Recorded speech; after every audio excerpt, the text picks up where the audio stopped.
Hi, everybody. My name is Lynn Drake, and I'm the owner of Compass Commercial.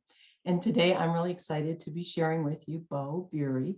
And Beau is an expert in multifamily. How you doing, Beau? Hey, how are you? Good, thanks. Glad to be here. Beau has a fabulous background for what he does.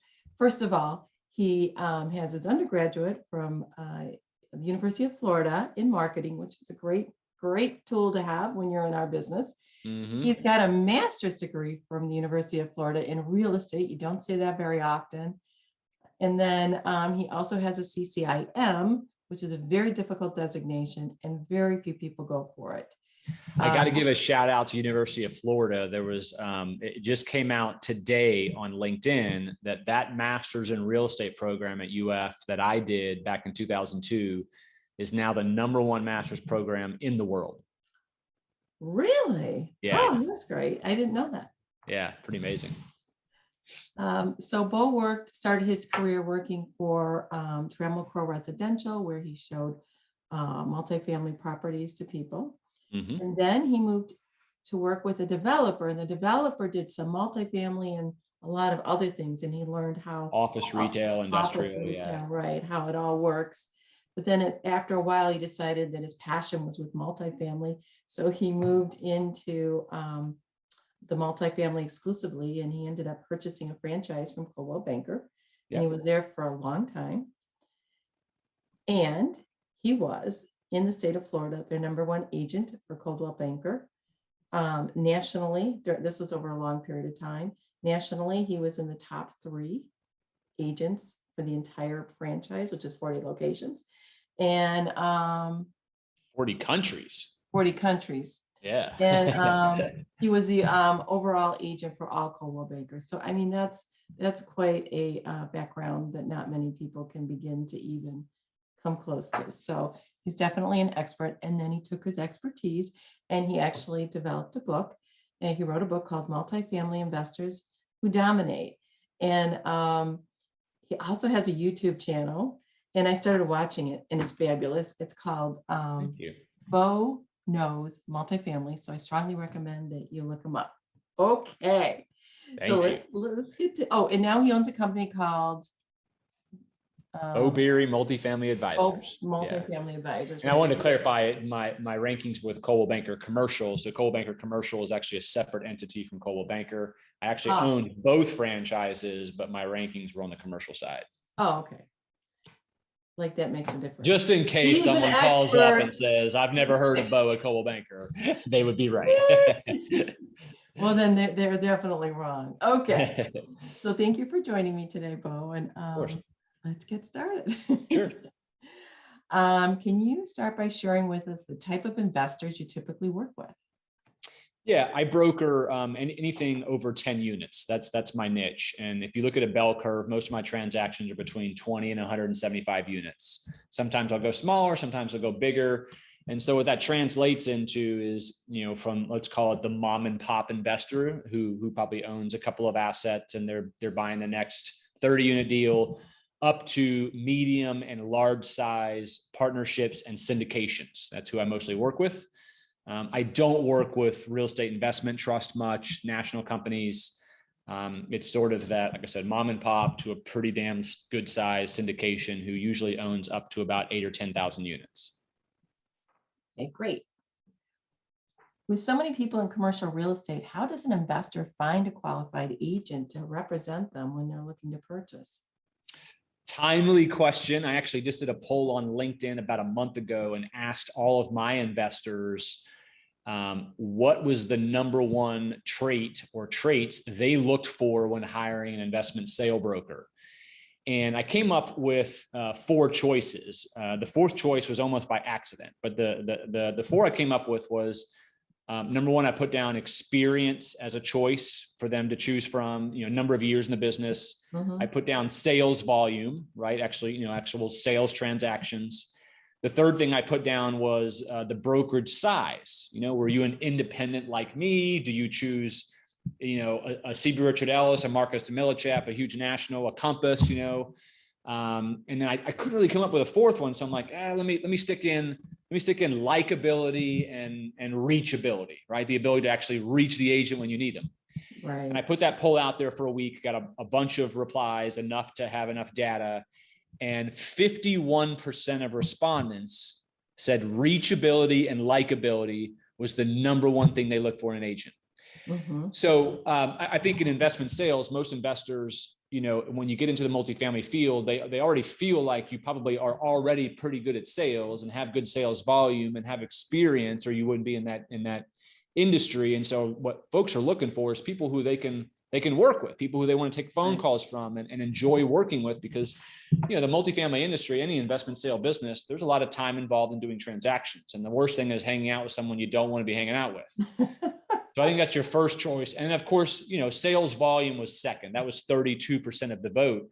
So you do have to walk the walk, right? So when you're asked, when you're choosing agents, you can figure out pretty darn quickly by Googling their name and how their name will come up with the number of transactions they've done, listings, their presence on social media, how many people are following them. Like, that's what you're looking for, someone who's really out there and that you like. The brokerage size got 1% of the vote. Love So that. don't go after the brokerage and then try to find an agent in the brokerage. Find someone who's repeatedly out there in the world, and then speak with them and interview them and feel like you have a jive with them. Great. Thank you. Yep. So how does somebody actually find a qualified agent in your field? Yeah. So really with today's, I kind of alluded to, with today's access to the internet, social media, websites, I mean, you just type in multifamily and the city and state that you're investing in, or city and states that you're investing in, and they're going to pop up. If you go on LinkedIn and type in the search field, multifamily real estate agent or whatever, they're going to pop up, right? And LinkedIn knows how to bring the right people up in the search based on where you are and their presence. Okay. Same thing. You can go on to Facebook and probably do the same thing. You can go on Twitter and do the same thing. Go on YouTube. A lot of the best brokers are building up channels and teaching their craft. They've gotten good enough. They're teaching their craft. Like I have a channel, right? So you can type in multifamily brokers into YouTube and see people pop up. And so anyway, it's today when you're hiring an agent in the multifamily sector or any investment sales, you're hiring them to buy assets and to sell assets, right? If you want an agent who's good at helping you buy stuff, right, they need to be connected. If they're not all over the place, you don't want them. Similar, when you're looking to sell an asset, you want someone who has tremendous reach, who everybody knows. Right. And you want to know that they can get your property in the hands of the most qualified investors, right? So these people are hard to find. You're not looking to choose someone who you actually cannot find anywhere on the internet. That's not who you're looking for. That's kind of interesting. And I think a lot of people are all over the internet. So I know we were. Don't hire your cousin just because you're in brokerage. Don't hire the person at church because someone told you they're in commercial real estate. You need to find the guy or gal who's selling quite a bit, who's all over the place. Right, right. Are there some good questions a person should ask an agent before hiring them to make sure that they really know what they're doing in this multi-family industry? I mean, you really don't have to, you shouldn't have to ask a good agent any questions. There should have been recommendations for them, and they're all over the internet everywhere. I mean, I don't get many people who call me up and try to qualify me, right? Because it's impossible. You can't go anywhere and you don't see my name all over the place for multifamily, right? If you're buying in Florida, I'm going to pop up. Now, if you still feel like you need to ask questions, right, then you're going to ask questions about the marketplace. Ask them how many assets between 10 and 50 units exist in your market, or whatever it is you buy. If you buy 100 plus units, ask them how many market rate assets over 100 units are in such and such city and state. What percentage of assets of inventory close per year? What are the gross rent multiples and cap rates? What cash on cash returns and IRR are investors going for? How long after they purchase it are they waiting to achieve those returns? What are renovation costs running for a light value add? What are renovations costing for a heavy value add? What kind of rent bumps on average are you seeing for a C-class asset? I mean, there's just endless amounts of questions that within about 3 minutes of asking questions, you can find out whether or not that dude's a rookie or even does transactions at all. That was an amazing answer, I have to tell you. It's one of the best answers I've ever heard. Can you provide an example of how someone's reputation can hurt them when they're doing a transaction?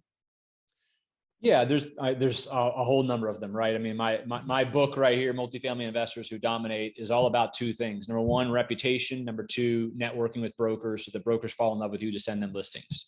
And on the reputation side, there's a number of things you can do improperly. Probably the biggest one that you hear about the most is retrading. Retrading is where you already have a signed contract with a certain price and terms, and sometime during the contract phase, you try to renegotiate price and terms. You don't ever want to do that unless the issue that came up greatly affects your return, your rate of return. Otherwise, shut up and close.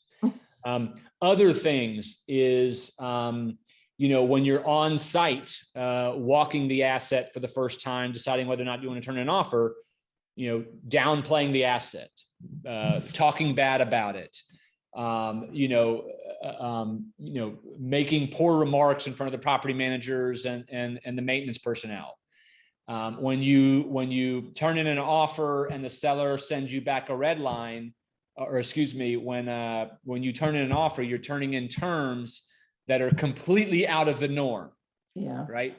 Like, hey, I want the seller to pay for my survey, and I want the seller to pay for my phase one, and I want $200,000 of free repairs if I find them during due diligence. Like, that's totally out of the norm. Don't do stupid stuff like that. Find out what's norm in your market.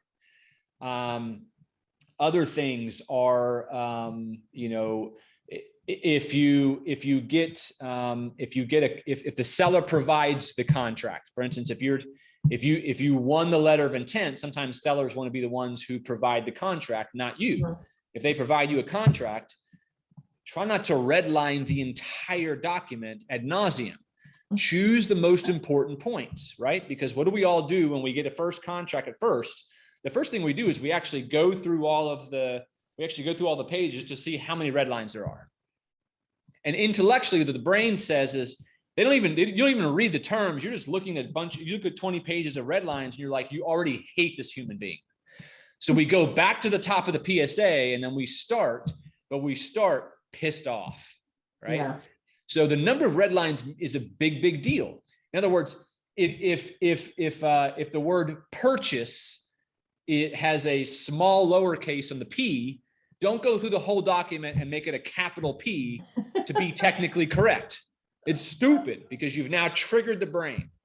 So there's just lots and lots of little things, but it should be common sense, but it isn't. And people violate all the time. And these things are building your reputation so that when you complete that transaction or don't complete that transaction, that broker, that seller, that attorney, the phase one guy, the inspection people, the property managers, they're all talking about you to their friends who are all in this industry behind your back. Yeah. And you do that kind of stuff after just a few years. This is a very, very small world in multifamily, and it spreads quick. There are only 1,000 people that owned every single asset over 10 units in the entire northern half of Florida, right? Only 1,000. And 650 of those own only one asset, which means the other 350 are the ones who control almost all of the inventory. Yeah. And those 350 speak to, there's only about 60 multifamily brokers that cover the entire northern half of Florida.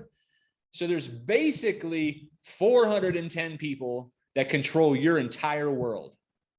And if you do it wrong, with a touch of a button, I hit send and I warn people about you. Wow. That's how it works.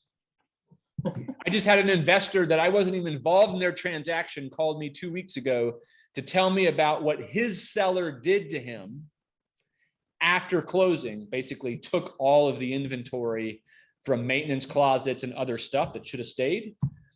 But he called me to tell me that, right? How many other people did he call? Oh, yeah. How I'm many sure times a is he going to lot. tell that story at a party or an event or at a multifamily convention? All right. Let's talk about a young person, or could be any age, but they want to get involved in investing Mhm. and they want to do multifamily. Where would they start? You have to grab a mentor. There's no way that well, let me put it this way. It's a very slim chance that you can be a beginning investor in the apartment world and make it. You have to hook up with a mentor who has experience, who owns units, who has lots of equity, and who has relationships with debt. Here's why. If you're a newbie and you turn in an offer on, let's just say, a 30-unit listing that I have, I'm going to get no less than 10 offers on everything I do. It's just the nature of multifamily. It's not Beau Beery being amazing. That's just multifamily, right? If you're remotely good at what you do, you're going to get 10 offers on everything asset. And seven of those 10 are going to be buyers who own other assets, who I probably know, some of which I've probably transacted with, who already have debt set up, who have letters of recommendations from brokers and lenders. They have this stuff. And if you're turning in an offer and you own nothing else, and I already know that you own nothing else because if you're not in my database, you don't own it, right? It's going to be very hard to compete because I create basically a spreadsheet for my sellers that shows every offer that came in, everything about the offer, what the price was, price of unit, due diligence, closing, and all that. And then I provide notes for my seller about all the different buyers. And if you put your seller hat on, why would you ever in a million years, even if you offered above asking price, choose someone who you don't know, who has no experience, who you don't know is going to show up to closing over someone who does? You wouldn't. Your offer price would have to be so insane above asking price to consider a newbie. And even then, I'm still going to want to interview you at depth, right? So the best thing you can do is team up with a mentor so that when you turn in an offer, you're saying, hey, me and so own XYZ LLC, and together we own 335 units, and together we've done 6 deals this year, and together we are going to be picking up another 1,000 units. That's what makes you competitive, and that's what gets you in the game. Wow, that's interesting. I don't do that. My mother, I told you, my mother started and had her mentor was her mother's sister was living with a Jewish man when we were Presbyterian, and he did real estate investments. And she lived with them for a year, and that shaped her whole future because what she learned at that dinner table changed her entire life. She did her first deal with no money down, but that was a long time ago. I don't know if you can do those no money down deals anymore, but that's where she learned it. Everything I just said is for the larger assets, right? Like anything over 10 units, that's the world you're in. If you're picking up duplexes, triplexes, quadruplexes, that's a residential agent world. And it's a less sophisticated owner. So the likelihood of you being able to connect directly with an owner and try to do a deal, it's more likely. But as you own 10, 20, 50, 150 unit assets, they know they can call a broker and get 15 offers in 2 weeks and bid up the price. Why wouldn't you hire that person, right? So the brokers are controlling the inventory. That's who you're going after. Got it. Okay, let's see. And brokers are going to qualify all buyers. That's my point of my story. No, that was great. That was interesting. She's just very unusual in what she did. Okay. What type of down payment would a bank require for $1 million loan? Once you have $1 million loan, you are now in the territory of being able to get Fannie Mae and Freddie Mac debt, and that's the best debt. Typically, always you can get 30-year amortizations. It ranges anywhere from a 65 to 75% loan to value. Every now and then you can get 80%, but you have to have quite a relationship with them, lots of deposits. And even then it starts affecting your rate and your terms. But most deals are 65 to 70% loan to value, 30-year amortizations. Rates right now are I mean, giants can get high twos, low threes, Isn't that up crazy? to like 4%, 4.25%, somewhere in there for you know, sort of mom and pops, if you will. It's like free And the money. terms are only anywhere from 3 to 7 years is probably the bell curve of most terms. That's what I was gonna ask. So even though it's amortized 30 years, you have to go get a new mortgage after 3 or 7 years. That's People correct. don't understand that. And then if the value of the rents change, then they could be in trouble. That's right. So when you're buying a quadruplex, anything 4 units and less is a residential product. You can get 30-year amortization and a 30-year term, meaning you're locked Oh, you in. can, okay, for the little ones. Yeah, Okay. meaning you're locked in. Anything that's 5 units and now 5 to 9 units, 5 to 10 units, sometimes you can still get that with banks. But when you get into Fannie and Freddie debt, what they're basically saying is hey, you know, we don't want to be locked in at 3% interest rate for 30 years. Okay. Mhm. We're going to give you a 30-year amortization so that you have a lower payment, but we're only Right, going to give that to you for 5 years. Right, And right, then you got to come back to us and we're going to go to market rate or, Right. or we'll negotiate it. yeah. I don't think a lot of people realize that. What types of ratios should an investor be using when looking for multifamily to compare them to other multifamilies? So, you know, really what you're looking for is as you're looking at income and expense statements and pro formas from listing brokers or sellers, there's a number of key items that you're looking out for. Number one, oftentimes when a deal is proposed, they'll use a lot of pro forma rents, meaning what the rents could be after renovations. And you just want to make sure that those rents are achievable. So you want to talk to property managers. Vacancy rates. Oftentimes, a plug-in would be putting in 5% vacancy as a factor. Right. Well, if the submarket you're looking in for the last 5 years has been 11%, which is highly unlikely in 2021, but let's say it was, you probably don't want to use 5%. Another one is property taxes. When you buy a property, the next year, the tax assessor is going to reassess it at your new value, which means your property taxes are going to go up dramatically. Most of the time these days, it's going up between 1.5 and 3 times what the current values are, because values are increasing so much so fast, right? Insurance, you know, the seller, first of all, may not have insurance at all. He may be self-insuring and you need to get an insurance quote, or they may have an umbrella insurance policy. So he gets a huge discount because he's got lots of properties in there. You won't get that same rate. So you might want to make sure the coverage is in there correctly. Repairs and maintenance. You want to make sure that it's congruent with National Apartment Association income and expense report averages, right? So if you get in there and you see that the total repairs and maintenance on a 25 unit complex was only $200 a unit a year, that ain't right, right? Because the average is about 500 to 650 a unit a year. So something's wrong, unless it's just a brand new product, something like that. Management fees. You got to make sure management fees are in there. A reserve factor. A reserve factor is for capital expenditures. You need to start planning for big ticket items. Most banks use $300 a unit a year, but it depends. If the property needs a lot of work, it may be a lot more expensive.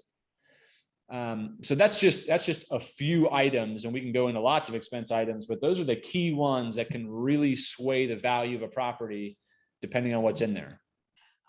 Besides yourself, what other vendors are typically involved with the purchase of multifamily? Yeah.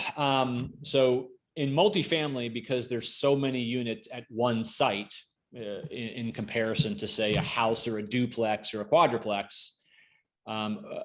So for instance, let's say you were buying a house or a quadruplex, you would probably hire one inspector to come through who looks at plumbing, electrical, you know, the roof attachments, you know, they're the one fits, the one guy fits all stuff.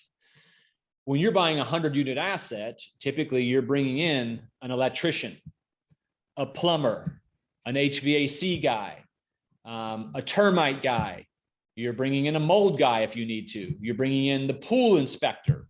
You're bringing in an elevator inspector if it's a multi-story building. And then of course, you're also doing the regular stuff, the survey, you're doing a phase 1 environmental. All lenders require the phase 1 environmental. Gosh, what else? You have, obviously you have the attorneys on both sides, property managers are involved. Mhm. And those are the major ones. And then if it gets a little bit, if it gets, depending on the asset, there may be some other stuff that are more detailed for that particular asset. Right. I don't think people realize that when they're going to purchase any property, that it's not just you. It's not just the broker and them. Right. It's really a team. And I think that's kind of what I was trying to go for the book is it's a team of all real estate transactions, pretty much. So Right. anything else you'd like to add? I don't think so. Okay. I really appreciate your time. This was so great. You know so much. It's so great just listening to you. Thank you. I really It's a pleasure to enjoyed be it. on. I'm glad we got to hook up, and thanks for considering me on this. Oh yeah, no problem. How, if people want to hire you, Mm-hmm. so would it be in Florida? How would they reach you? All that kind of stuff. Yeah. So 3 ways to reach me. Number 1, my website is beaubeery.com, BeauBeery.com. And, whether you're investing in Florida or not, my website has a lot of great information. Even on the landing page, there's a bunch of stats. If you go to the resources tab at the top and you look at all the markets I cover, if you can master all the metrics I have on the markets I cover on my website for your market, you will be an expert. The second way you can reach me is my YouTube channel. It's the Beau Knows Multifamily, BEAU, Beau Knows Multifamily. I've got stuff on there for, the absolute beasts in multifamily, like the experts. I've got beginner stuff. I've got analytics. Sometimes I put new listings up there before I send it to anybody. So be sure to check that out. And I would highly encourage you, and I'm listen, I don't make a bunch of money from a book. Anybody who's written a book, as you know, Lynn, you don't make a lot of money selling a book. You really do need to get this book. I don't care if you're buying multifamily or any investment property in commercial real estate. This is the inside look about how deals are procured. It's the most elite investors in the world, how I've watched them for 20 years. And taken notes and put together this book, watching how they've procured for so many years in a row. Anyone can be a killer for 2 or 3 years and then ruin their reputation and do nothing else. These folks have been doing it for 10, 15, 20 years consistently, doing so many more transactions than everybody else. And I've put in that book how it's done, how they did it. And it's all stuff that you'll never know about until you read that book. You don't get to see this part of the transaction. That sounds like a good thing. I'm just thinking it is Christmas time as we're interviewing, and I'm getting that for my son for Christmas because that's what he wants to be as a real estate investor. So I love it. Awesome. First property underway and just getting started. Good. So anyways, well, thank you so much for your time. I really enjoyed talking with you. I appreciate it. Stay in touch. All right. Thank you. Bye-bye.